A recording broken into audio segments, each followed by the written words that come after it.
apetecía tomarme un café y un pastelito. Y entonces me fui, ¿cómo se llamaba aquello? Una milonga. Buenísima, era una milonga muy buena. Pero hoy nosotros vamos a comer otro tipo de alimento espiritual, porque no solo de pan vivirá el hombre, ¿verdad? Pero quiero hacer un poquito de historia para que cuando participemos del pan y del vino, sepamos lo que estamos haciendo y por qué lo hacemos. Lo que le quería decir, la Santa Cena es una celebración que viene de la fiesta de la Pascua. Ustedes saben que en la Biblia hay 3 fiestas, o habían para los judíos 3 fiestas de obligatorio cumplimiento. La primera del año, en el mes de Aviv, o el mes de la primavera, era la fiesta de la Pascua. Pascua en hebreo se dice Pesaj, y significa saltar. Y es que el ángel de la muerte en Egipto, dice la Biblia, que saltaba de una casa a otra y no entraba a herir a los primogénitos, porque habían puesto sangre en los dinteles y en la puerta, ¿se acuerdan? Y entonces la fiesta de la Pascua es una fiesta muy bonita, que se celebra en Israel todos los años, y después, 50 días más tarde, 50 días después de la Pascua, se celebra la fiesta de Shavuot, o la fiesta de Pentecostés. Y ellos lo que recuerdan no es el derramamiento del Espíritu Santo como nosotros en el día de Pentecostés, sino ellos lo que recuerdan es que 50 días después de haber celebrado la Pascua en Egipto, recibieron la ley, recibieron la Torá por medio de Moisés en el monte Sinaí.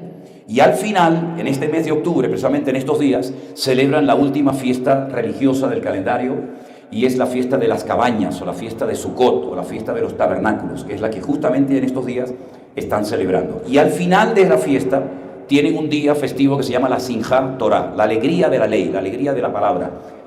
Y estas son las fiestas de obligatorio cumplimiento. Ahora, el Señor Jesucristo, dice la Biblia, que la noche que fue entregado, previamente celebró la Pascua con sus discípulos, y no la celebró como la vamos a celebrar nosotros, la Santa Cena, en esta mañana, porque nosotros le damos pan y vino a todo el mundo, o pan o zumo de uva a todo el mundo, pero la Pascua era una comida donde todo lo que se comía tenía un carácter simbólico. Por ejemplo, tenían un plato con agua muy salada y mojaban hojas de lechuga, unas hierbas, y se las comían. Y eso les recordaba las lágrimas que vertieron en Egipto cuando fueron esclavos, y el hisopo que utilizaron para pintar con sangre las puertas de las casas. Comían unas hierbas muy, muy amargas para recordar la amargura de la esclavitud. Por supuesto, el plato fuerte de la cena era el cordero, que tipifica la muerte del Cordero de Dios, que fue nuestro Señor Jesucristo. Bebían todos 4 copas de vino, no de zumo de uva, 4 copas de vino. Ustedes dirían, se pondría muy alegre, ¿no? Sí, se ponía muy alegre, sin lugar a dudas. Y cada copa de vino representaba una promesa que Dios le había dado al pueblo de Israel. El postre se llamaba caroset, era como un ladrillo de color canela, para recordar que habían estado construyendo ladrillos cuando estuvieron en Egipto. Se está acoplando un poquito, durante la esclavitud. Y todo eso se celebraba, pero había un momento que el pan, que no era pan, sino que era lo que se llama matzá, es como una galleta desaborida, sin sal, una galleta que no sabía nada, pues resulta, sube un poquitito, sí, ahí, pero fuera. El papá se levantaba y decía, este es el pan de aflicción que comieron nuestros padres en Egipto, comamos de él. Lo partía y comenzaba a darle a cada uno de los miembros de la familia. Pero curiosamente el Señor Jesucristo esa noche, sabiendo que esa era la fórmula, la forma como tenía que partirse el pan, la matzá, no dijo eso, sino dijo, tomad y comed, porque esto es mi cuerpo que por vosotros es partido. Y haced esto en memoria de mí. No recordó promesas que se habían dado al pueblo de Israel cuando tomaban las copas de vino, sino que dijo, tomad y bebed, porque esta es mi sangre que por vosotros es derramada. Y todo lo cambió. Pero esa noche se comía con los zapatos puestos, generalmente se descalzaban, se relajaban, sino que estaban pendientes como si estuvieran a punto de emprender un largo viaje. Y era una fiesta muy cargada de un simbolismo realmente espectacular. Pero días antes de celebrar la Pascua, el sumo sacerdote, el representante de toda la casta sacerdotal de Israel, se iba hacia el sur, salía de Jerusalén y se iba hacia el sur, más o menos como unos 8 kilómetros aproximadamente, llegaba a un pueblecito llamado Betlehem o Belén, la casa del pan. Y allí él tenía que contactar con los pastores que cuidaban los rebaños de las ovejas. ¿Se acuerdan? ¿Les suena esto? Y tenía que escoger 2 corderos sin defecto, perfectos, y llevarlos a Jerusalén para que durante una semana los examinaran y vieran si cumplían todas las leyes para poder ser sacrificados posteriormente en el día de la Pascua. Y cuando el sumo sacerdote venía y se veía que venía con los 2 corderitos caminando hacia Jerusalén, toda la ciudad salía a recibirle, y entonces la ciudad comenzaba a decir, Baruch haba Beshen Adonai, que significa bendito el que viene en nombre del Señor. Pero días antes de que llegara el sumo sacerdote, el Señor Jesucristo no entró por ese lugar, sino que entró por la puerta del este, que hoy permanece cerrada, y la gente salió a recibirle exactamente diciéndole lo mismo que le decían al sumo sacerdote, bendito el que viene en el nombre del Señor. Y los sacerdotes se enfadaron con sus discípulos y le dijeron, dile a la gente que se calle, porque esto no se le tiene que decir a este hombre, sino al sumo sacerdote. Y fue cuando el Señor Jesucristo dijo, si estos se callan, las piedras hablarían. Y esos 2 corderos se llevaban, uno se sacrificaba en el templo como sacrificio por toda la nación, y había un ritual que se echaban suertes, y en el día de Yom Kippur uno de esos corderos se mandaba a Azazel, se mandaba al desierto, y se llevaba simbólicamente todos los pecados del pueblo, y cuando ese animal moría en el desierto, en Jerusalén se sacrificaba el otro cordero que había quedado vivo. Pero ¿cómo sabían cuándo había muerto en el desierto? No había teléfono, no había WhatsApp, no había redes sociales. ¿Cómo sabían que ya había muerto el animal que cargaba el pecado del pueblo para poder sacrificar al que había quedado vivo en Jerusalén? Bueno, le amarraban un hilo, un trocito de hilo blanco a uno de los cuernos. Y cuenta la historia que cuando el animal moría, el otro que estaba en Jerusalén, el cordón se convertía en color grana, en color rojo. Y sabían que ya el animal había muerto. Siempre fue así durante siglos. No era ningún truco de magia, sino era algo que realmente era algo maravilloso. Pero el Talmud dice que después de la muerte de Jesucristo, nunca más ese cordón cambió de color, porque el verdadero cordero que tenía que morir ya había muerto en la cruz del Calvario, que fue el Señor Jesús. Aleluya. Impresionante, impresionante, tremendo, ¿verdad? Increíble. Así que ya no estamos en una época de sacrificios, aunque sabemos que, por ejemplo, dentro de la religión católica, lo más importante de una misa es el sacrificio de la misa. Entonces se van a dar cuenta que en todas las iglesias católicas del mundo, en todas, da igual al país al que usted vaya, cuando usted entra a una iglesia católica, usted va por el pasillo central y usted va a ver que siempre al final del pasillo central, en la plataforma, lo que aparece es el altar mayor. Es un altar. ¿Y un altar para qué era? Para hacer sacrificios. Y al lado del altar mayor hay un pequeño púlpito donde se leen los sagrados evangelios. Cuando usted entra, por ejemplo, a una iglesia evangélica, usted no va a ver que en el centro hay un altar, sino que lo que hay es un púlpito donde se predica la palabra de Dios. Porque ya no estamos en tiempo de sacrificio, ya el sacrificio perfecto lo hizo Cristo por nosotros hace 2000 años. Pero ahora lo que hacemos no son sacrificios, sino la exposición, la predicación del evangelio a través de la palabra del Señor. Amén, hermanos. Y esto que vamos a celebrar en esta mañana es muy importante porque nos recuerdan varias cosas. Nos recuerdan cosas del pasado y nos recuerdan cosas que van a suceder en el futuro. Nos recuerda que Él murió por nosotros conforme a las Escrituras. Nos recuerda que Él resucitó al tercer día. Todo eso forma parte del pasado. Pero Él dijo, y lo vamos a leer después, haced esto hasta que yo venga. Por lo tanto, hay una parte, hay un aspecto de la Santa Cena que aún no se ha cumplido y es el retorno del Señor Jesucristo. Y dice la Biblia que volveremos a participar del pan y del vino cuando estemos todos juntos por la eternidad en la presencia del Señor. Ahora, la iglesia de Corinto tenía muchos problemas, después en el mensaje hablaremos de ellos, pero uno de los problemas que tenían es que participaban indignamente del cuerpo y de la sangre del Señor Jesucristo. Y por eso Pablo dice, ¿saben por qué hay tanta gente enferma en la iglesia? Les decía Pablo. ¿Saben por qué hay tanta gente débil? ¿Y saben por qué incluso algunos han muerto? Porque habéis participado indignamente del cuerpo y de la sangre del Señor Jesucristo. Por lo tanto, él lo que decía es, probaos, examinaos a vosotros mismos, para que no comáis para juicio, sino para vida y para bendición. Y este es un momento muy importante, porque es el momento en el que tenemos que hacer un autoexamen de nosotros mismos y preguntarnos cómo estamos realmente delante de la presencia del Señor. Podemos fingir, podemos aparentar, podemos mentir incluso los unos a los otros, pero el Señor sabe realmente cómo está tu corazón en esta mañana. Por eso, si usted va a participar del pan y del vino, no es que tengamos que ser perfectos, si no, no podría participar ninguno, evidentemente. Pero la pregunta es, ¿cómo está tu comunión y tu relación con el Señor?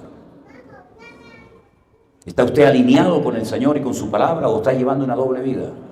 Porque hay gente que en la iglesia es una cosa y fuera de la iglesia es otra persona completamente diferente. Hay gente que te presenta a su esposa y no es su esposa, es su querida, su amiga.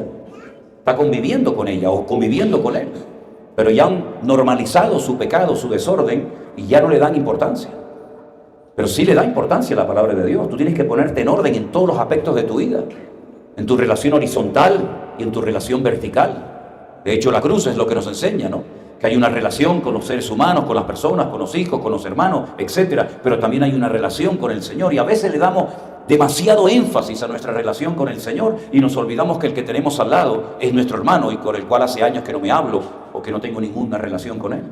Por lo tanto, este es un momento muy importante para probarnos, para examinarnos si verdaderamente estamos viviendo una vida comprometida, santa y ordenada delante del Señor, o somos simplemente unos hipócritas y personas que se acostumbran a vivir y a cantar una serie de canciones, pero que a la hora de la verdad su vida privada es un auténtico desastre. El Señor lo sabe todo. ¿Cuántos dicen amén?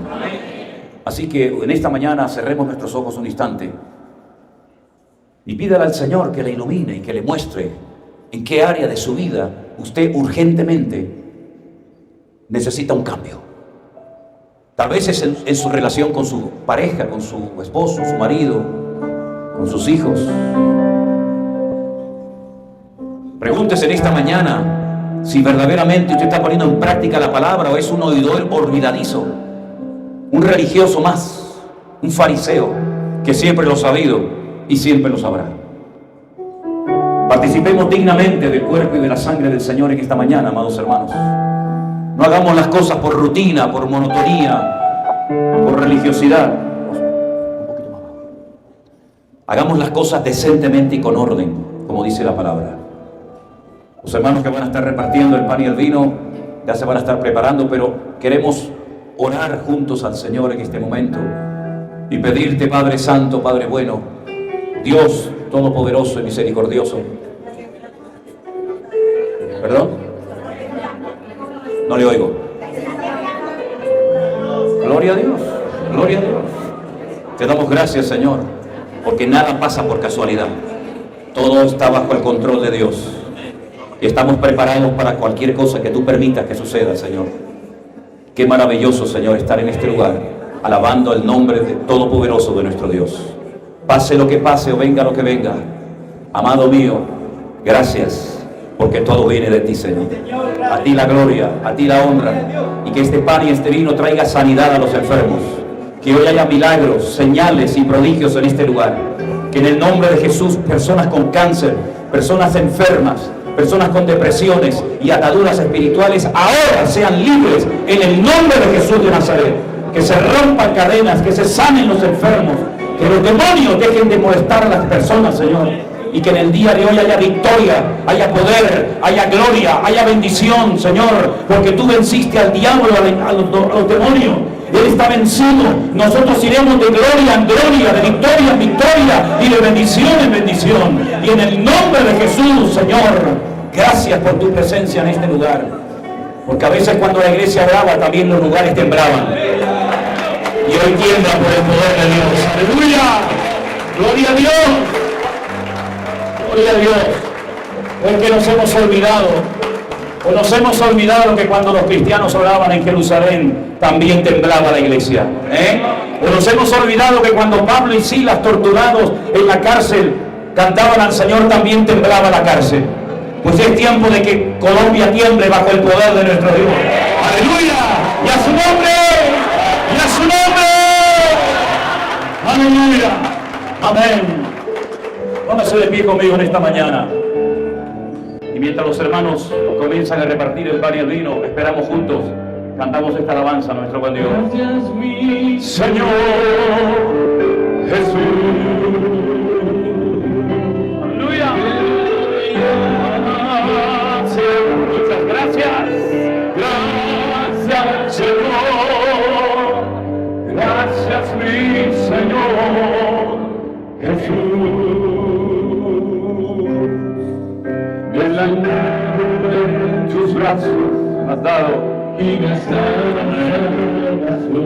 de tu amor derramado en mi corazón. Amén. agradecerte lo que has hecho por mí. Solo puedo darte ahora mi canción.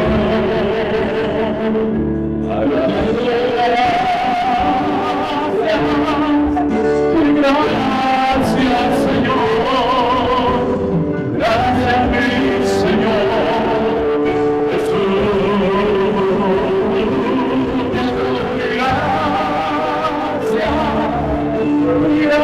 Gracias, Señor. Gracias, mi Señor.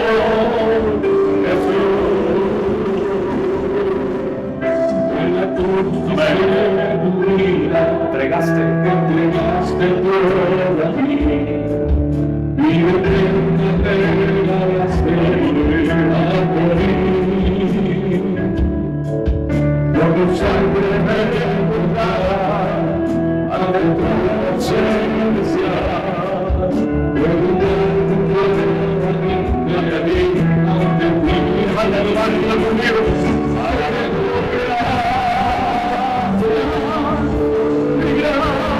Gracias, Señor. Gracias, mi Señor. Gracias, Señor.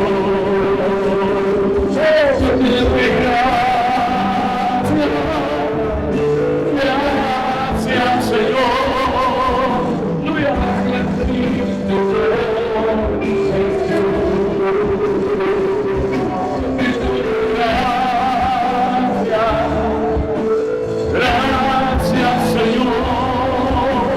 Gracias, mi Señor.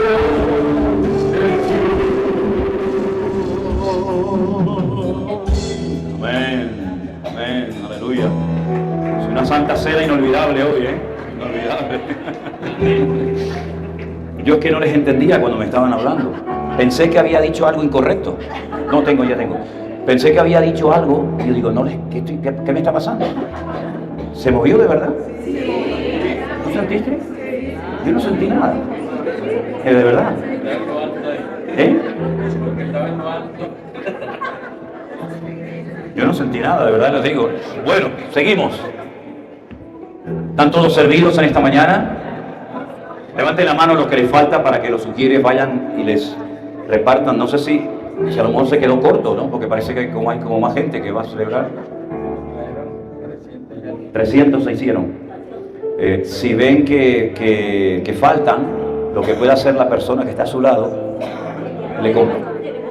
Van a traer más. Bueno. Hay iglesias que se comparte la copa para todo el mundo. No es aquí. Yo les conté lo que me pasó, ¿no? Qué ridículo, Dios mío, qué ridículo. Pero estaba rico, ¿eh? Fui a una iglesia a predicar en Galicia. Me senté ahí. No, a mí no me gusta sentarme nunca adelante. Yo quiero que la gente ni sepa que estoy allí. Pero bueno, venga para acá, venga para acá. Me sentaron ahí en la primera fila y era el momento del pan y el vino. Y entonces se me acercó el ujier con un copón, hermano, pero una copa enorme. Y entonces me la da así. Y yo pensé, digo, qué grande la copa, ¿no? Pero como yo me adapto a donde voy, pues yo cogí la copa y hago. Y el ujier se quedó blanco con el papel. En ese momento sentí aquí en el costado un pinchazo, en un codazo que me dio mi mujer. ¡Pam! Y le digo, ¿qué haces? ¿Qué pasa? Me dice, la copa era para todos. Él la va limpiando con un trapito, bebe un sorbito, la limpia, se la da al otro, se la da al otro, y yo me la bebí toda, hermano. Ahora ese día prediqué que daba gloria, ¿eh? Bueno, así son las cosas, ¿no? ¿Qué le parece? En la iglesia en la que yo me convertí, el vino era pecado mortal, no se podía, eran americanos y para ellos el vino, eso era, vamos, como, no sé. Entonces, no tenían vino porque no lo usaban, no tenían zumo de uva, se olvidaron y entonces utilizaron como la gelatina, ¿saben lo que es pero líquida? La gelatina es líquida, cuando usted la pone en la nevera se solidifica. Entonces la hermana esta, la americana esta, que tenía en fin, hizo la gelatina esa y lo hizo líquido, pero claro, cuando cantamos, alabamos, no sé qué, cuando fuimos a tomar la Santa Cena, todo el mundo ahí metiendo el dedo, bueno, no salía, ¿no? En fin, uno ha visto de todo un poco en este mundo, ¿no? ¿Hay más hermanos por servir? ¿Hay hermanos que faltan? Aquí hay aquí hay gente que le... Pero usted ya tiene el vino, hermano. Ah, el pan, toma. No, es que yo tengo otro aquí abajo. No sabía que me habían puesto aquí pan y vino. ¿Ok? Sí, ok. Levante la mano al que le falte algo. ¿A usted también? ¿Pan? ¿Pancito? Mire, allí le falta a la hermana. Eso es. Esa noche que el Señor participó del pan y del vino, que era la fiesta de la Pascua, allí estableció lo que se llama el nuevo pacto, que ya había sido profetizado por Jeremías en el Antiguo Testamento, que él haría un pacto y escribiría su palabra no en piedra, sino en corazones, y pondría su espíritu en nosotros, y ese pacto ya se ha cumplido, gracias a Dios. Pues dice la palabra del Señor: yo recibí del Señor lo que también les he enseñado, que el Señor Jesús, la noche que fue entregado, tomó pan, y habiendo dado gracias, lo partió y dijo: tomad y comed, esto es mi cuerpo, que por vosotros es partido, haced esto en memoria de mí. Participamos juntos, hermanos, del pan de esta mañana. Aleluya. Gracias, Señor Jesús.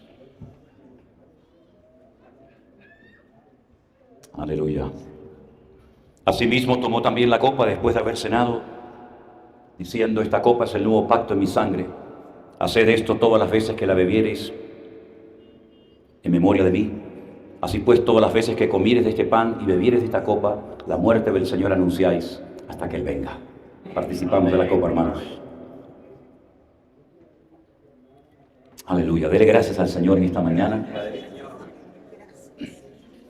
Gracias, Señor. Aleluya. Gracias, Señor. Te alabamos. Te alabamos. Aleluya. A ti la gloria. Gracias, mi Señor. Aleluya. Gracias, mi Señor. Te adoramos, oh mi Señor amado. Aleluya. Gracias. Gracias, Señor. Gracias, Señor. Gracias, mi Señor.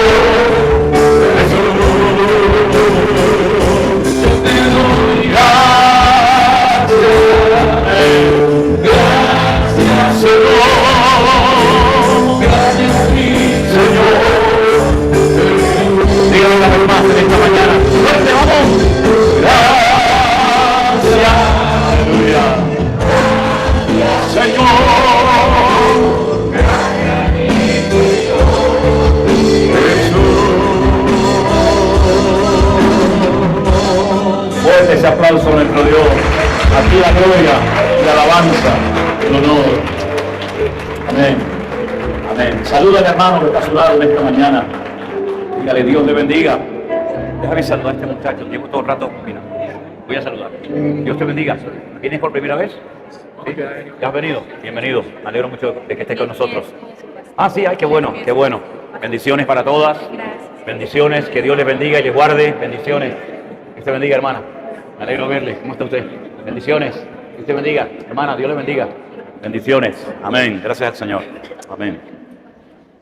Amén, hermanos queridos. Como dijo el pastor Osman, los niños pueden salir a sus clases. Los demás nos quedamos aquí. Tome asiento, por favor, si es tan amable. Gracias, Señor. Dios es bueno.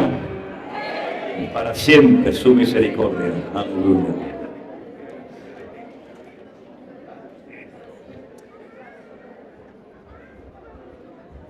Es muy importante también, y animo a las maestras y maestros de las clases de los niños que se tomen en serio su función, su papel dentro de la iglesia, porque preparar a las próximas generaciones es algo muy, muy importante, y más en estos tiempos en los que estamos viviendo. Enseñarles la palabra de Dios a los chicos, a los adolescentes, a los niños es muy, muy importante. Pero que también los padres en sus casas lo hagan, ¿verdad? Que no dejen toda la carga y responsabilidad en las escuelas dominicales de la iglesia, sino que también en casa los niños aprendan a orar, a leer la palabra, a servir al Señor y a prepararse. Es algo muy, muy importante en este tiempo, porque el enemigo no quiere que la familia, nuestras familias, se mantengan unidas y bendecidas.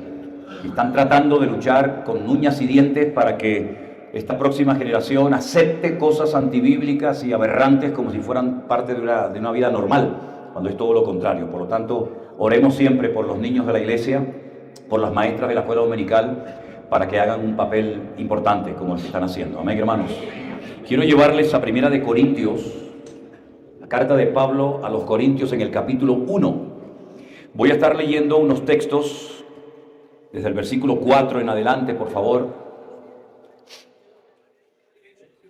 Primero de Corintios, capítulo 1, a partir del versículo 4. La palabra del Señor dice así: gracias doy a mi Dios siempre por vosotros, por la gracia de Dios que os fue manifestada o fue dada en Cristo Jesús.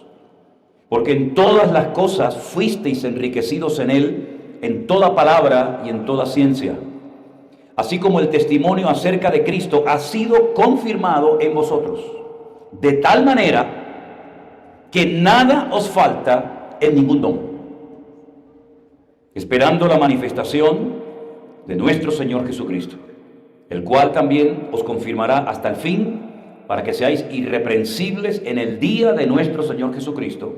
Fiel es Dios, por el cual fuisteis llamados a la comunión con su Hijo Jesucristo, nuestro Señor. ¿Cuántos dicen amén? Amén. En esta ciudad de Corinto, el apóstol Pablo permaneció un año entero. Él venía de Atenas, por decirlo de alguna manera, entre comillas, de una especie de fracaso ministerial, porque fue el único lugar donde el libro de los Hechos relata que Pablo estuvo y no estableció una iglesia. En Grecia, concretamente en Atenas, capital. La Biblia dice que él, utilizando toda la sabiduría que tenía, todo el conocimiento que tenía, que era muchísimo, pues intentó impresionar un tanto a los atenienses. Incluso menciona en su discurso, que lo tenemos en el libro de los Hechos, cuando fue a predicar al Areópago, ese auditorio donde estaban allí todas las personas atentas a su mensaje. Él incluso utilizó, o mejor dicho, usó frases de famosos poetas griegos, y era una especie como de demostrar que él también era muy elocuente y muy sabio, y etcétera, etcétera. Pero allí no estableció iglesia. Cuando él baja a la ciudad de Corinto, él dice que se propuso en su corazón no volver nunca más a utilizar ese sistema para alcanzar a las almas para Cristo. Dice, porque yo no quiero, primero, ni impresionar a nadie, ni quiero que nadie quede impactado por mi sabiduría o por mi sapiencia, sino que me limité a predicar de Cristo crucificado y resucitado, para que vuestra fe no esté fundada en la sabiduría humana, sino en el poder de Dios. Y entonces en Corinto él se da cuenta que no es con palabras persuasivas de humana sabiduría que la gente llega al conocimiento de la verdad, sino cuando el Espíritu Santo toma una palabra predicada que toca un corazón, ablanda una vida, y esa persona es transformada por el poder de Dios y no por la elocuencia de nadie. Y él permanece en esa ciudad un año. Era una ciudad cosmopolita, una ciudad importante, una ciudad muy grande, y una ciudad donde venían comerciantes de todas partes del mundo conocido a vender y a comprar productos. Y entonces lo que pasaba en Corinto es que había templos de todos los tamaños y colores y creencias, para que los comerciantes, los que pasaban por allí o vivían allí, estuvieran contentos y cada uno fuera al templo suyo, de su religión o de su culto, a adorar a Dios. Él establece allí una iglesia poderosa, una iglesia muy bonita, la famosa iglesia de Corinto, y permanece un año y la pastorea y la atiende. Y por la iglesia pasaron diferentes ministerios, pero llegó el momento que tiene que marcharse a otro lugar. Y cuando él está fuera de la iglesia, comienza a recibir por parte de una familia de la congregación, que era la familia de Cloé, noticias negativas, noticias tristes acerca de la situación de la congregación. Le dicen que la iglesia internamente se ha dividido, que la iglesia tiene problemas de inmoralidad, que la iglesia tiene problemas con la doctrina, que hay desórdenes en la congregación, etcétera, etcétera. Y Pablo de verdad que se queda impactado y escribe una carta, que es esta que tenemos en nuestras manos. Después escribiría una segunda carta, que también la tenemos, y a través de estas cartas él intenta ayudar a la iglesia a encaminarla por el buen camino, y a mostrarles que una cosa es ser utilizados en cualquiera de los dones del Espíritu Santo en un momento determinado, y otra cosa es el fruto y la madurez de la persona. Pablo felicita, como hemos leído en esta mañana, a la iglesia, porque ellos sabían moverse en el terreno, en el mundo de los dones del Espíritu Santo. Ya lo he dicho en otras ocasiones, solamente lo recuerdo, que el tema de los dones del Espíritu Santo, es decir, las herramientas que el Espíritu Santo le da a la iglesia, al creyente, para poder ser eficaz en el reino, aparecen en Romanos capítulo 12 y también en Primera de Corintios capítulo 12. Ahí están los dones que existen, y si no está el que usted cree que tiene, es porque eso no es un don, tal vez es un talento, tal vez es una habilidad, tal vez es algo que usted ha aprendido. a través de la práctica o como sea, pero no es un don espiritual. Los dones del Espíritu, repito, están en Romanos 12 y en 1 Corintios capítulo 12. Ahí aparecen, ¿verdad? El don, por ejemplo, de la profecía, el hablar en lenguas, el discernimiento de espíritus, palabra de sabiduría, palabra de fe, servicio, misericordia, presidir, organizar, etcétera, etcétera. Entonces el apóstol Pablo se da cuenta de que la iglesia, en ese terreno de los dones del Espíritu Santo, es decir, en el hacer cosas, han aprobado con buena nota. Pero luego, a la hora del comportamiento, del testimonio y de la conducta, son un auténtico desastre. Y el mismo apóstol que en el capítulo 1 los felicita, en el capítulo 3 les dice: de manera que yo, hermanos, versículo 1, no pude hablaros como a espirituales, sino como a carnales, como a niños en Cristo. Os di a beber leche y no vianda, es decir, alimento sólido, porque aún no erais capaces, ni sois capaces todavía, porque aún sois carnales. Pues habiendo entre vosotros celos, contiendas y disensiones, ¿no sois carnales y andáis como los hombres? Porque diciendo el uno, yo ciertamente soy de Pablo, y el otro, yo soy de Apolos, ¿no sois carnales? ¿Qué pues es Pablo y qué es Apolos? Servidores por medio de los cuales habéis creído, y eso según lo que a cada uno concedió el Señor. Yo planté, Apolos regó, pero el crecimiento lo ha dado Dios. Así que ni el que planta es algo, ni el que riega, sino Dios que da el crecimiento. Y el que planta y el que riega son una misma cosa, aunque cada uno recibirá su recompensa conforme a su labor. Porque nosotros somos colaboradores de Dios. Vosotros sois labranza de Dios, edificio de Dios, conforme a la gracia que Dios me ha dado, o me ha sido dada. Yo como perito arquitecto puse el fundamento y otro edifica encima, pero cada uno mire cómo sobreedifica, porque nadie puede poner otro fundamento que el que está puesto, el cual es Jesucristo. Si Pablo intenta demostrarle a la iglesia, a los creyentes de la iglesia de Corinto, que Dios utiliza gente, lo utilizó a él para fundar la iglesia, lo utilizó a él para llevar a miles a los pies de Cristo. Pero luego también utilizó a otro ministerio llamado Apolos para traer más enseñanza, más renovación espiritual, más profundidad en las Escrituras. Este es el Apolos del cual el libro de los Hechos dice que era un varón ferviente de espíritu y poderoso en las Escrituras, ¿se acuerdan? Dice que le estaba predicando un día y había allí un matrimonio que lo escuchó, Priscila y Aquila, y dice que después de terminar el mensaje lo llaman aparte y dice que le expusieron más ampliamente el Evangelio. Porque si bien es cierto que tenía mucho conocimiento de las Escrituras y tenía mucho deseo de servir al Señor, era un mensaje muy repetitivo. Dice que solamente hablaba del bautismo de Juan el Bautista se refería, ¿verdad? Entonces él acepta la corrección, él amplía su mensaje, y entonces es cuando Pablo se atreve a pedirle que vaya a la iglesia de Corinto y a otras localidades a predicar la palabra, porque fue un instrumento muy poderoso en las manos del Señor en aquella época. Y la gente se quedó prendida con Apolos. El ministerio de Pablo era diferente, su forma de exponer el evangelio era distinta. Entonces la gente comenzó a hacer esas comparaciones odiosas y comenzó a decir, bueno, a mí me gusta más cómo predica Pablo. Ah, no, eso nada. A mí me gusta más cómo era Pablo, porque Pablo era increíble. Y comenzaron ahí esas luchas y peleas dentro de la iglesia, y eso no es de Dios, hermanos.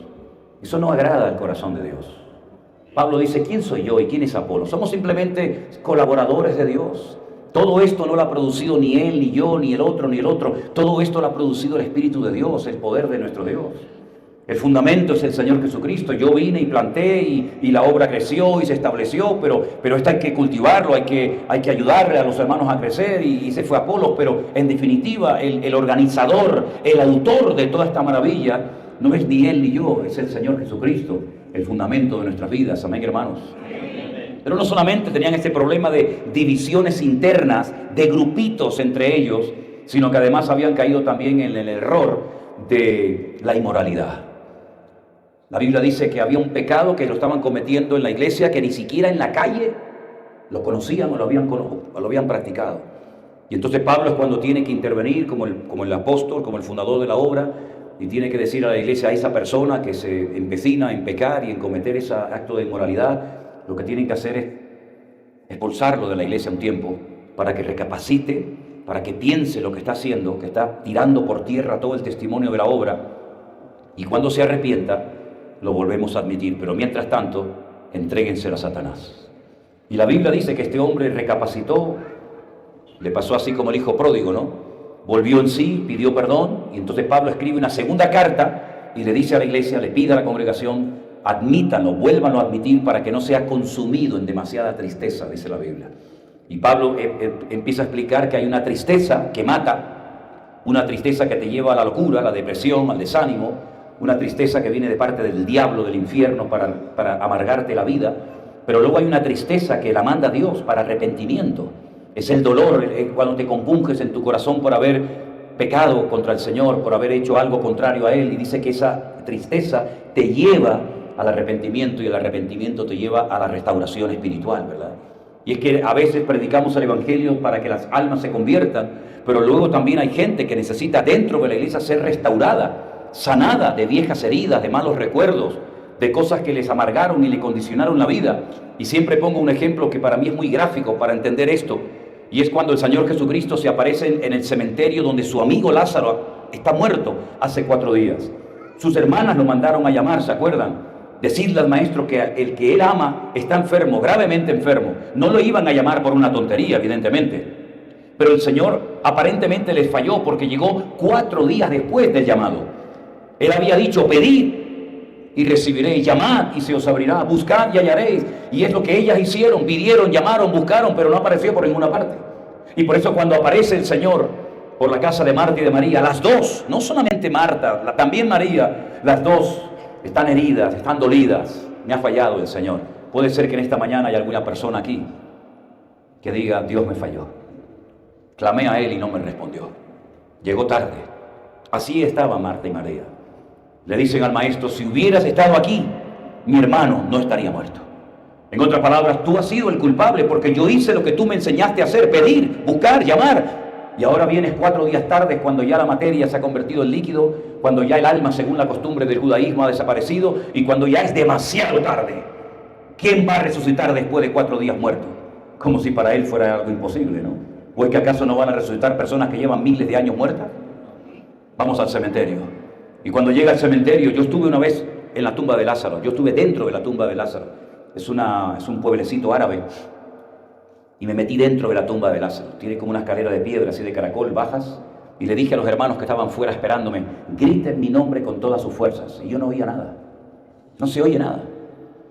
Pero la Biblia dice que cuando él pidió que quitaran la piedra, las hermanas le dijeron, Señor, si quitas la piedra va a salir un olor terrible, porque ya, aquí hace mucho calor, el cuerpo ya ha entrado en un proceso irreversible de descomposición. Y el Señor le dijo, yo soy la resurrección en la vida, ¿sabes? El que esté muerto, pero que cree en mí, volverá a la vida. Y entonces dice que lo llama por nombre y dice, Lázaro, sal fuera. Y la palabra de Dios dice que Lázaro salió, no caminando porque no podía caminar, sino dando brinquitos como los canguros, dando saltitos, porque lo habían envuelto en ese sudario, en esas telas, en esa sábana, ¿verdad? Una especie de, no es embalsamar, pero casi. Y entonces cuando él se va, le dice a la multitud, desatadlo y dejarlo ir. Y esa es la función fundamental de la iglesia, predicar el evangelio de vida, predicar la palabra de Dios, que le da vida a los muertos espiritualmente hablando, pero luego esas personas que han vuelto a la vida espiritualmente hablando, los que han nacido de nuevo, ¿verdad? Como dice las Sagradas Escrituras, hay que enseñarles a vivir una vida de libertad, que no tengan que depender nunca más de nada ni de nadie. Y hay gente que tiene que ser desatada del odio, de la venganza, de la ira, de heridas, de malos recuerdos. Y hay gente que han pasado años y todavía te cuentan su tragedia como si le hubiera pasado en el día de ayer, cuando esa persona a lo mejor ya ni existe, pero te marcó tu destino para toda la vida. Y el Señor no solamente ha venido para darnos vida y vida en abundancia, sino ha venido para restaurar nuestras vidas, para enseñarte a perdonar, para enseñarte a superar las heridas del pasado. Porque yo hace mucho tiempo compuse una canción y una de las frases dice, una de las estrofas dice, las heridas no pueden ser como los tatuajes que quedan en la piel y que nadie puede borrar. Hay que aprender a perdonar, hay que aprender a perdonar. Y el Señor Jesucristo nos da la capacidad de poder hacer lo que humanamente hablando yo nunca haría, porque va en contra de mi personalidad, va en contra de mi carácter, va en contra de mi cultura o de mi enseñanza, pero todo lo podemos en Cristo y podemos perdonar y podemos bendecir y podemos vivir una vida en libertad. Porque Cristo es lo que quiere para tu vida. Que tú no seas un esclavo de lo que tu papá te hizo, o de lo que aquel pastor te dijo, o que tú no seas un esclavo de aquella mala enseñanza, sino que tú puedas enseñar tus heridas, pero cicatrizadas y no abiertas, que siguen controlando tu presente y condicionando tu futuro. Entonces la iglesia de Corinto había entrado en un proceso terrible, porque estaban perdiendo la santidad, y cuando se pierde el respeto, la santidad en una iglesia, esa iglesia está condenada a muerte. Y no es la primera vez a lo largo de la historia que una iglesia empezó muy bien y terminó muy mal. Quiero decirles que las 7 iglesias del Apocalipsis que se mencionan en el libro del Apocalipsis, Éfeso, Esmirna, Pérgamo, Tiatira, Sardis, Filadelfia, etc., esas iglesias hoy en día no existen. Usted lo lee en el Apocalipsis y a lo mejor puede pensar alguno en algún momento que usted puede ir de viaje a Turquía y visitar la iglesia de los hermanos de Filadelfia, o visitar la congregación de los hermanos de la Odisea o de Esmirna. No existe ninguna. Ese lugar es un bastión del Islam hoy en día. Ya no hay esas iglesias. ¿Por qué? Porque no se arrepintieron y no cambiaron de vida, sino que por un oído le entró la palabra y por otro le salió. Y por eso tenemos que ser obedientes a la palabra, porque la obediencia trae cambios y trae bendiciones a nuestra vida. No hay peor desgracia que un cristiano que le cueste obedecer a Dios. Estás alejando la bendición de Dios de tu vida. Yo sé que hay gente, y yo era así, yo era uno de ellos. A mí no me tiene que decir la gente lo que tengo que hacer, yo hago lo que me da la gana, yo ya soy mayorcito. Y esos argumentos, esas expresiones, o la típica de yo soy así, el que me quiera, y el que no. Bueno, pues si tú eres así, habrá un momento en el que tendrás que cambiar. O quieres ser toda la vida un agresivo, un arrogante, un soberbio, un amargado, quieres ser así, allá tú. Pero el Señor ha venido para darnos la capacidad de no decir yo soy así, sino que pueda decir yo fui así, pero ahora Cristo vive en mí. Yo fui un ciego, un rebelde, un amargado, pero ahora veo porque el Señor ha quitado las escamas de mis ojos y ahora soy una persona completamente diferente. No porque he cambiado de religión, sino porque he pasado de muerte a vida, y mayor es el que está en mí que el que viene contra mí. ¿Cuántos dicen amén? Bendito sea Dios. Aleluya. Así que no hay excusa, no hay excusa. Yo sé que hay gente que siempre busca un culpable, siempre. No, es que el pastor no me entiende, el pastor no me llama, el pastor no me visita. Entonces el pastor es el culpable de que tú seas así, ¿no? O Dios, o el diablo, o mi padre, o mi madre, o la iglesia. Sí, es muy fácil proyectar en los demás. Es increíble ver cómo cuando Job estaba siendo probado por el Señor, y hay un momento en el que él comienza como a presentar argumentos, como diciendo, oye, ¿por qué me pasa a mí esto? Y comienza como un poquito, entre comillas, a quejarse delante del Señor. Y el Señor lo escucha. Y al final le dice el Señor, nuestro Dios, a Job, ¿me vas a condenar a mí para justificarte tú? No busques culpables fuera de ti. Puede ser que a lo mejor hayas sido víctima de algo, de alguien. Pero la Biblia dice que en Cristo somos más que vencedores. Y ni la muerte, ni la vida, ni ángeles, ni principados, ni potestades, ni lo presente, ni lo porvenir, ni lo alto, ni lo profundo, ni ninguna cosa creada nos podrá separar del amor de Dios en Cristo Jesús, Señor nuestro. Antes bien, en todas estas cosas somos más que vencedores. Por lo tanto, lo que tienes que hacer es aplicar en tu vida toda la capacidad espiritual, todo el potencial que el Señor ha depositado dentro de ti para poder vivir una vida cristiana victoriosa como cabeza y no como cola. Porque eso es lo que dice la palabra de Dios, que el que obedece estará siempre arriba y no abajo, será cabeza y no será cola, prestará y no tendrá que pedir prestado a nadie. En otras palabras, trae cambios radicales a la vida cuando una persona se somete a Dios, se sujeta a Dios, aunque no entienda lo que está pasando, y obedece al Señor a pesar de las circunstancias. Obedecer al Señor cuando te agrada lo que te pide, eso no le cuesta a nadie. Pero ahí se ve el nivel de madurez de una persona. En el nivel de madurez se nota cuando tú obedeces, cuando tú acatas la voluntad de Dios, aunque no entiendas nada, aunque estés llorando y sufriendo, pero yo sé que mi Dios es bueno y para siempre su misericordia. La iglesia empezó, algunos, a criticar a Pablo. Comenzaron a criticarle, comenzaron a decir cosas referente a él. Otro pecado también de la iglesia, la murmuración. Mira, si por algo le doy gracias a Dios por el Centro Evangélico Vida Nueva, no digo que no haya casos, tampoco quiero presumir y estar aquí aparentando de nada. Pero nuestro ministerio no se caracteriza por ser un ministerio de gente criticona. Sinceramente, no digo que no haya casos, ¿vale? Pero saben que la crítica es un daño terrible.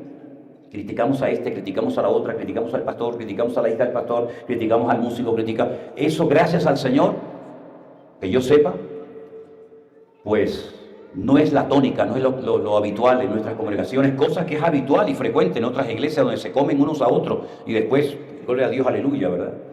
En la iglesia de Corintios entró la crítica, pero también con la crítica abrieron una puerta y comenzaron algunos hermanos a dudar de la resurrección. Y por eso hay un capítulo monográfico entero, que es el capítulo 15 de Primera de Corintios, donde Pablo explica lo que es la resurrección, que no se había producido, que la resurrección es una realidad, etcétera, etcétera. Pero después había otro problema, yo creo que aún mayor, y eran problemas en matrimonios miembros de la iglesia.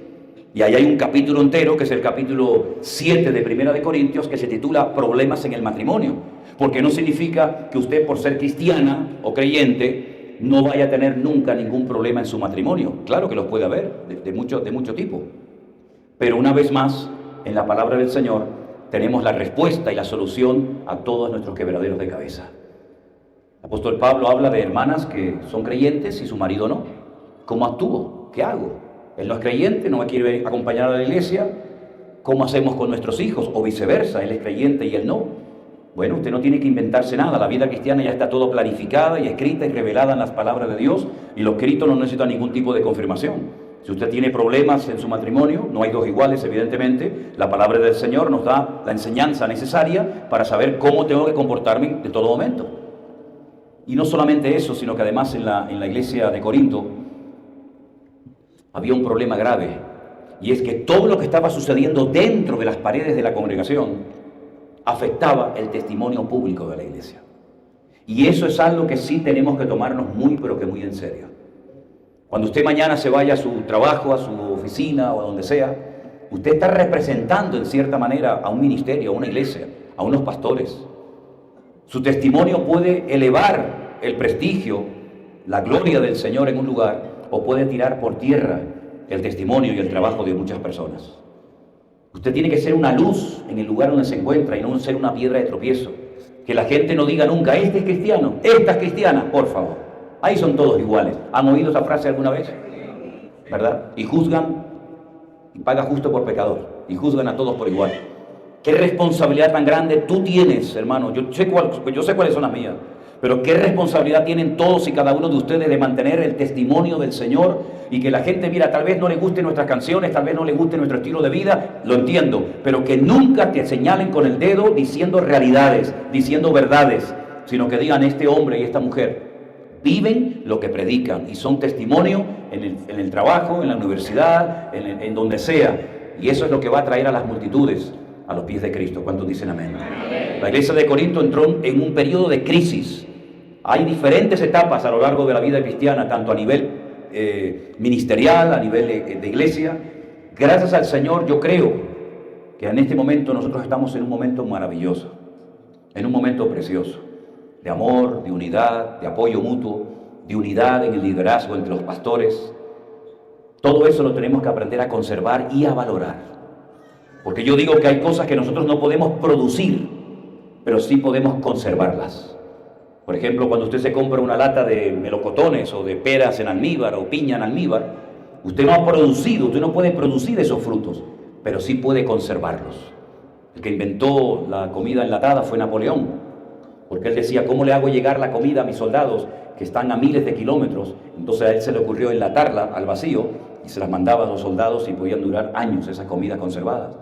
Nosotros no podemos producir paz, pero sí podemos mantener la paz entre nosotros.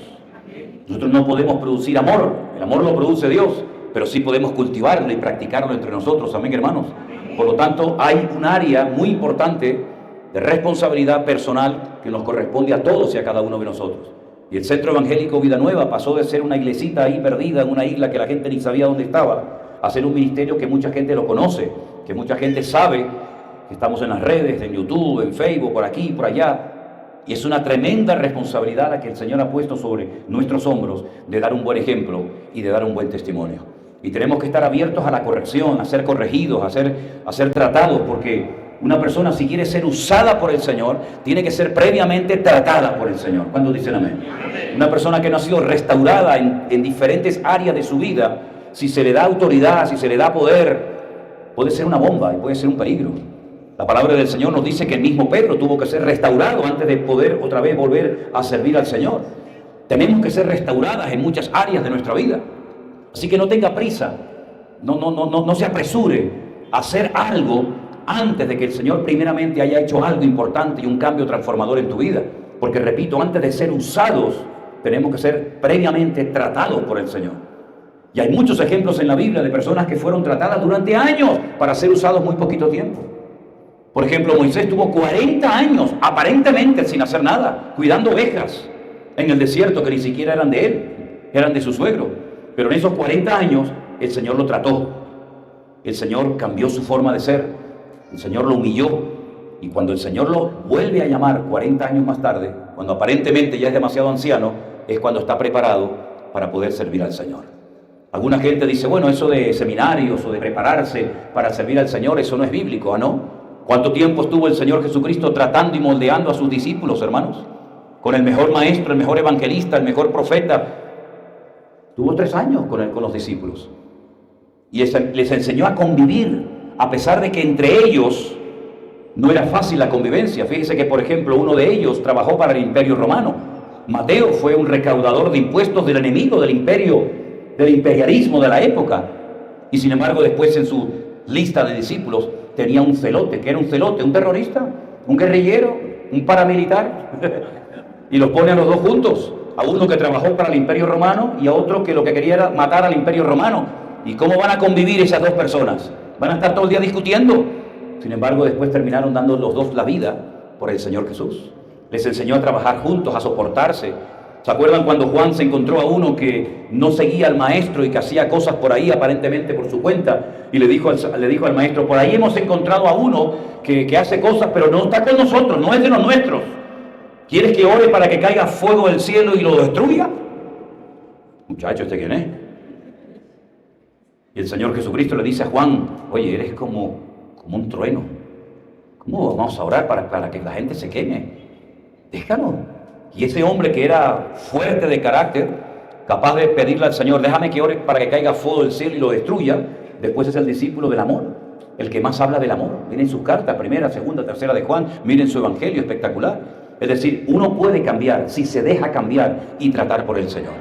Lo peor que puede ocurrir, y lo he visto lamentablemente muchas veces, es cuando Dios está tratando a una persona, Dios está tratando a una familia, Dios está tratando una vida y abortas el proceso de Dios.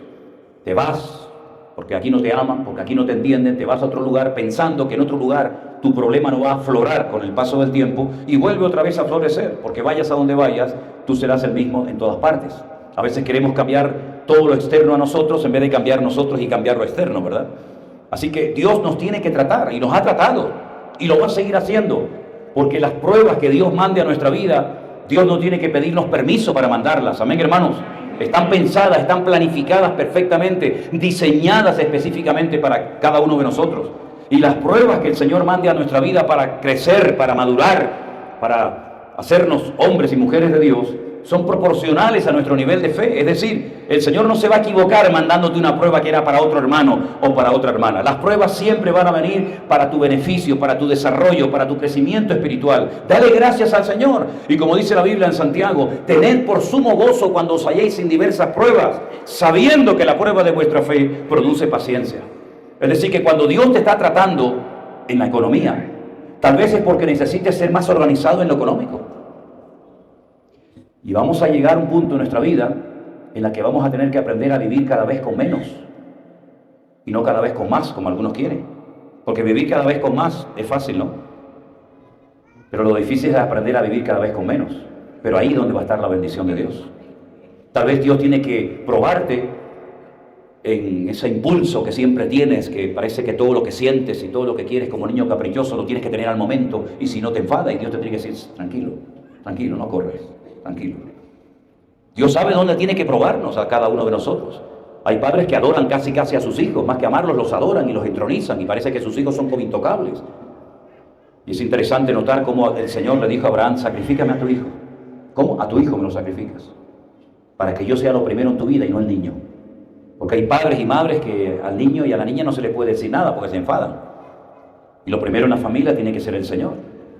Es decir, que todas las pruebas que Dios mande a nuestra vida van a ser siempre para corregirnos para bien. Las tentaciones son los juguetes, las ofertas del diablo para apartarnos del Señor. Pero las pruebas nos van a acercar al Señor. Y nunca nadie con una buena actitud ha salido distorsionado, ha salido herido, peor de una prueba. Al contrario, y si quieren ver el ejemplo máximo de una persona aprobada, miren la vida de Job. Dios fue el que permitió todo ese tipo de pruebas. Dios utilizó a veces al enemigo porque a veces lo utiliza como una pieza de ajedrez, ¿verdad? Pero Job salió más fortalecido, Dios salió más bendecido, y Job era un hombre de Dios tremendo antes de ser probado, Pero cuando salió de aquellas pruebas terribles en lo económico, en lo familiar, en el aspecto físico, etc., él llegó a decir, y está escrito en la Biblia, de oídas te había oído, mas ahora mis ojos te ven. Hambre, ahora mis ojos te ven. Es decir, él descubrió aspectos de la naturaleza y de la esencia del Señor en las pruebas que antes no conocía de parte del Señor. Si tú nunca has estado enfermo, ¿cómo sabes que Dios sana? Si tú nunca has estado deprimido o triste, ¿cómo sabes que Dios te puede quitar esa atadura y esa losa terrible sobre tu vida? Hermano, Dios te va a hacer pasar por distintas experiencias, no solamente para que descubra lo poderoso que es Dios, sino para que después, con el trato que Dios te ha tratado y bendecido, tú puedas bendecir y tratar y ayudar a otras personas a lo largo de tu vida. Así que no hay tiempo perdido, no hay cosas que Dios hace porque no tiene otra cosa que hacer, sino que Dios tiene un propósito de vida, un diseño de vida, y lo que tenemos que hacer es adaptarnos al Señor, obedecerle, y la bendición a veces ni la tienes que buscar ni pedir, te encuentra donde te encuentres. La Biblia dice en el Salmo 23 que el bien y la misericordia me seguirán, a mí me seguirán todos los días de mi vida. Hay gente que va detrás de los dones, va detrás de la unción, va detrás de no sé qué. Usted no tiene que ir detrás de nada ni de nadie. Usted tiene que seguir al Señor. Y siguiendo al Señor, todo vendrá por añadidura. Buscad primeramente el reino de Dios y su justicia, y todo vendrá por añadidura. Amén, amén. No se complique la vida, hermano. Los gentiles, los inconversos, son los que siempre viven preocupados. ¿Y qué como? ¿Y qué vivo? ¿Y cómo pago esto? ¿Y cómo pago aquello? Dejen que ellos vivan como quieran. Nosotros vivimos en paz, dormimos en paz, porque sabemos en quién hemos creído. Y mirad las aves del cielo, aquí tenéis un montón, Mirad las aves del cielo. ¿De qué trabajan estos bichos? No hacen nada. Pero nuestro Padre Celestial las alimenta. ¿No nos va a alimentar a nosotros el Señor, o es que valemos menos que un pajarito? Ese es nuestro Dios. La tranquilidad con la que uno vive de saber que el Señor está conmigo. Oye, que se movió el suelo, pues gloria a Dios. Gloria a Dios. Por algo se habrá movido. Mira, a lo mejor despertó a uno que estaba medio atontado ahí sentado. Vete tú a saber. Y dijo, uy, mi madre, ¿esto qué pasa aquí? Bueno, ya está. Que no se movió, pues ya está, no pasa nada, no se movió. Pero no andamos por emociones, ni por sentimientos, ni por vista. El justo por la fe vivirá. ¿Cuántos dicen amén? Aleluya. Fuertes aplausos a nuestro Dios en esta mañana. Aleluya. Aleluya. Y finalmente, uno de los grandes, gravísimos problemas que cometieron algunos de los miembros de la iglesia de Corintios fue que se denunciaron los hermanos, yendo a los tribunales del mundo para denunciar a un hermano por algo que había hecho. Qué terrible, ¿no? Y Pablo se entera de esto y dice, no hay suficiente sabiduría en la casa de Dios, en la iglesia, para juzgar estos asuntos, que tenemos que ir a los tribunales del mundo para solucionar nuestros problemas internos. Tan bajo hemos caído, hermanos, que tenemos que ir a un abogado, a un fiscal, a un juez, para que arregle el problema que tengo yo con mi hermano. Claro que pueden surgir problemas entre creyentes. Claro que no le vas a caer bien a todo el mundo. Claro que pueden surgir problemas de toda índole. Pero para eso tenemos al Señor. No para recurrir a la gente del mundo para solucionar nuestros problemas, sino que lo ideal sería que los de la calle vinieran a nosotros a pedirnos consejo y no nosotros tener que a ellos a pedirles consejo. Yo estoy plenamente convencido que muchos jóvenes que están estudiando, por ejemplo, psicología, o están estudiando derecho, o están haciendo otras carreras, yo estoy plenamente convencido que llegará un momento en el mundo en el que los inconversos tendrán que venir a los creyentes a pedirles ayuda y a pedirles auxilio. Porque la palabra de Dios nos enseña que los últimos tiempos se van a poner tan complicados que la gente no le va a quedar más remedio que pedir ayuda. Y entonces ahí tenemos que estar preparados para recibirlos con los brazos abiertos. Y no asustarnos cuando comiencen a entrar gente a nuestra iglesia diferente a nosotros, que huelen mal o que se visten mal. No, al contrario, tenemos que orar para que nuestras iglesias sean un faro de luz. Profundos tus pensamientos, no hay nadie. como tú. Caerán a tu lado mil, y 10.000 a tu diestra, mas yo te libraré y te guardaré. Vamos, iglesia. Y todo el mundo podrá ver que mi Dios tiene el poder. Yo le doy gloria a Él. Yo le doy gloria a Él. Y todo el mundo podrá ver que mi Dios tiene el poder. Yo le doy gloria a Él. Yo le doy gloria a Él. Esa palma, vamos. Y todo el mundo podrá ver que mi Dios tiene el poder. Yo le doy gloria a Él. Yo le doy gloria a Él. Todo el mundo podrá ver que mi Dios tiene el poder. Yo le doy gloria a Él. Yo le doy gloria a Él. A ver, iglesia. Y todo el mundo podrá ver que mi Dios tiene el poder. Yo le doy gloria a Él. Yo le doy gloria a Él. Y todo el mundo podrá ver que mi Dios tiene el poder. Yo le doy gloria a Él. Yo le doy gloria a Él. Una vez más, vamos. Y todo el mundo podrá